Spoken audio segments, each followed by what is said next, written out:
ඊළඟට අපි යන් 5ට. මට නිකන් හිතෙනවා ව්‍යවසායකත්ව ක්‍රියාවලිය හයි කියලා. අවුරුදු 3කින් අහලා නැහැ. රයිට් අපි බලමු. මෙන්න මේවා ලියන්න ව්‍යවසායකත්වයේ වැදගත්කම. ව්‍යවසායකත්වයේ වැදගත්කම.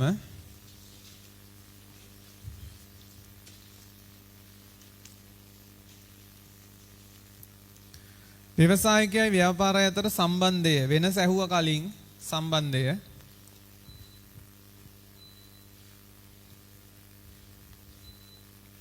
ඊළඟට ව්‍යවසායකත්වය ආර්ථික ව්‍යවසායකත්වයේ තුලින් ආර්ථික සංවර්ධනය වන ආකාරය අර ගැලීම් සටහනක් තියෙනවා. ඔන්න ලියාගන්න ගැලීම් සටහනක් ඇත කියලා.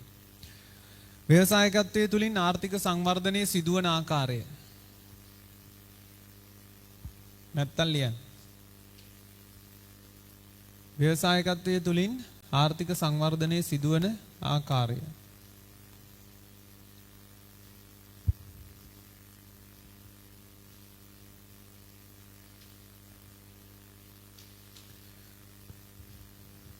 ව්‍යවසායකත්වයේ තුලින් ආර්ථික සංවර්ධනයේ සිදුවන ආකාරය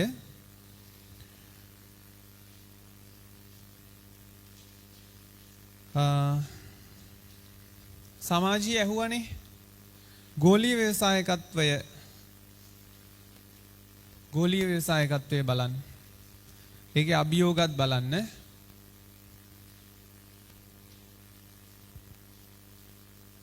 ගෝලීය ව්‍යවසායකත්වයේ ඒක මම හිතන්නේ නැහැ ලියන්න ඕන. ගෝලීය ව්‍යවසායකත්වය එහි අභියෝග හරිත ව්‍යවසායකත්වය ඇලයිරක් සමාජ බලපෑම. ඒ ලියනවා මේවා. එකක් හරි මිස්සුනොත් ඒක ආවොත්. ඊළඟට අභ්‍යන්තර ව්‍යවසායකත්වයේ හරිත ව්‍යවසායකත්වයේ සමාජයේ බලපෑම.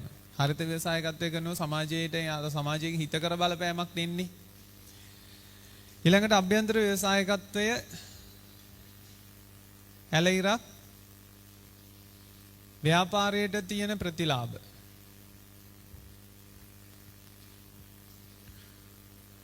ඊළඟට වැදගත් මේක ව්‍යවසායකත්ව ක්‍රියාවලිය. තරුවක් දාන්න. ව්‍යවසායකත්ව ක්‍රියාවලිය. ඒක හොඳ තියරි පොයින්ට් එකක්. අහලම නැහැ. වාටම දෙන්න තියාගෙන හිටියක් දන්නේ.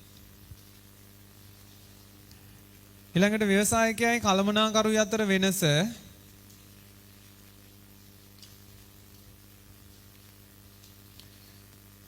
ඊළඟට ව්‍යවසායකත්වයේ ගති ලක්ෂණ